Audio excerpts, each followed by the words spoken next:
And the race to fill vacant commissioner seats at the Independent Electoral and Boundaries Commission IEBC intensified Wednesday as the IEBC Selection Panel placed 6 candidates under intense scrutiny, pressing them on their records and readiness to oversee one of the country's most delicate democratic process.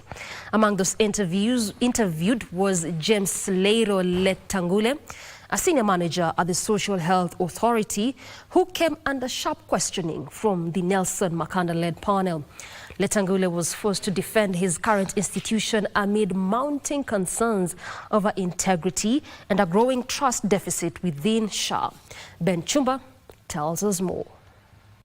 It fell squarely on James Leiro Letangule, the first to appear before the IEBC Selection Panel on Wednesday.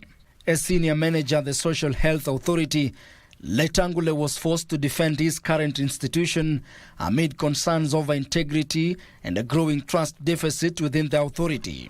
Did you really answer how the integrity tag in SHA will follow you to IEBC? I have a lot of successes about SHA. SHA has even more trust deficit. I can confirm that the programs are up and running. Letangule, hailing from Baringo County, emphasized his commitment to inclusion, vowing that if appointed, he will push to make voter registration mandatory for every Kenyan aged 18 and above. Personally, I don't see the reason why we should make registration of voters voluntary. So long as you are a Kenyan, 18 years and above, I think it is high time that we onboard everybody to be a voter. You know, there's mandatory registration and there's mandatory voting, in which if you don't vote, it's considered as an offense. So which one are you talking about? Mandatory registration. Okay. Next in the hot seat was former Nairobi Hospital CEO James Nyamongo. While his tenure was largely clean, the selection panel questioned his relationship with the hospital's oversight board and how he will bring harmony to IEBC, often marred by internal friction. There is separation of responsibility. Management have got their responsibility, and that's why we say the commission secretary has got this responsibility with this senior staff. The commission itself up there have got their overseeing what is these people are doing. Give them support.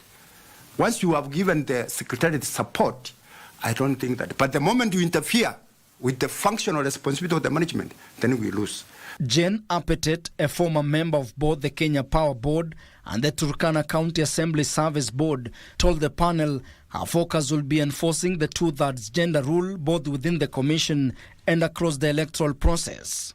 The IBC has to ensure that the political parties adhere to this rule when presenting their list for nomination, to ensure that in case we have it is only men who are elected, then in the nomination list we have the women to fill the gap.